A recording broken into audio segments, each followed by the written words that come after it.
আসসালামু আলাইকুম। আজকে রান্না করছি হচ্ছে বেগুন ভাজা, হলুদ লবণ দিয়ে ভেজে বেগুনগুলো ভেজে এটা ভর্তা করব।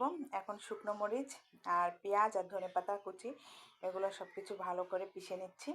পিষে তারপরে বেগুনগুলো যে ভাজা হয়ে গেছে সেই বেগুনগুলো এখন এই যে ভর্তা করব। আর আরেক চুলায় হচ্ছে তেজপাতা, পেঁয়াজ, কাঁচামরিচ এগুলো সব দিয়েছি। আর এই যে ভর্তার মধ্যে সরিষার তেল দিয়ে দিলাম, দিয়ে এখন সুন্দর করে মাখিয়ে নিব।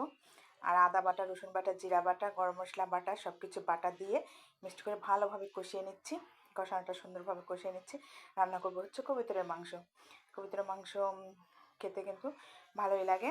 আপনাদের কার কার ভালো লাগে অবশ্যই কমেন্টে জানাবেন। এই যে কবুতরের মাংসগুলো নাড়াচাড়া করে কষিয়ে নিচ্ছি সুন্দরভাবে।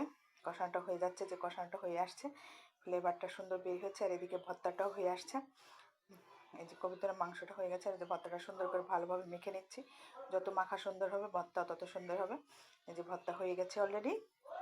এখন যে টমেটো কুচি দিয়ে দিলাম কবুতরের মাংসের মধ্যে একটু, তারপরে পানি দিয়ে দিলাম। পানি দিয়ে সুন্দরভাবে বলক উঠে গেল, কবুতরের মাংসটা হয়ে আসছে। কালারটা দেখে বোঝা যাচ্ছে যে কবুতরের মাংসটা সুন্দর